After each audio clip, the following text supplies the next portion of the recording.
Former White House aide Omarosa Manigault Newman unveiled yet another secret West Wing recording Monday in which President Trump accused Hillary Clinton of colluding with Russians before the 2016 presidential election.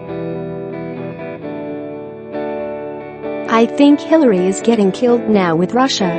The real Russia story is Hillary in collusion," the president said on the tape.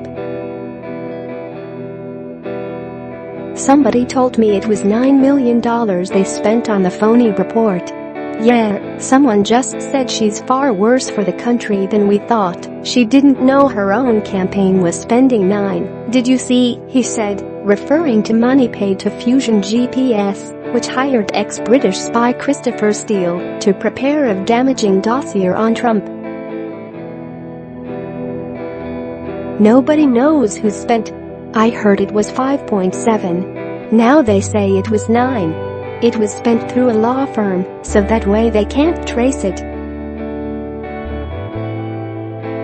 The reason they used a law firm, you don't have to give any papers," he continued. "It's definitely illegal, and it's illegal from a campaign financing standpoint. So the whole Russia thing I think seems to have turned around." "What do you think, Sarah?" he asked spokeswoman Sarah Huckabee Sanders. "Absolutely," she replied. His comments came during a meeting of the White House press shop in October 2017 and echo other public statements in which he accused Clinton of being in cahoots with the Kremlin. "Trump," she added, "has taken desperate measures to shut her up," she said. "He has sicced his entire legal team on me. They want to shut me down," she told the hosts. "But," she added, "I'm going to keep on fighting." She also charged that Clinton was robbed in the 2016 presidential election and that she's speaking out now, in part because she feels complicit in what she called a robbery. Asked if she knew who wrote an unflattering op-ed about the president, published a week ago in the New York Times, she pointed the finger at Vice President Pence's chief of staff, Ayers, without offering evidence. A day earlier, the former Apprentice star told MSNBC that she and other White House staffers and family members used a special hashtag to communicate when Trump was acting more insane than usual.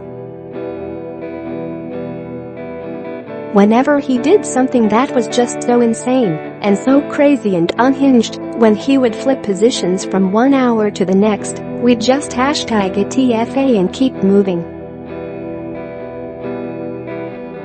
I'm a little embarrassed to tell you how often when I went through my text chains from the White House I saw the hashtag," said Manigault Newman, who before she was fired by Chief of Staff John Kelly was the highest-ranking African American working in the White House. The hashtag referred to the 25th Amendment, which includes a section that allows the Vice President and a majority of cabinet secretaries to declare the president unable to discharge the powers and duties of his office. She repeated the allegation on The View. "It was the way we coped and the way we would deal with his flip-flops. In the morning he would take one position. By the afternoon it would be something completely different. The way we coped would be, and I'm embarrassed to say this, we would use the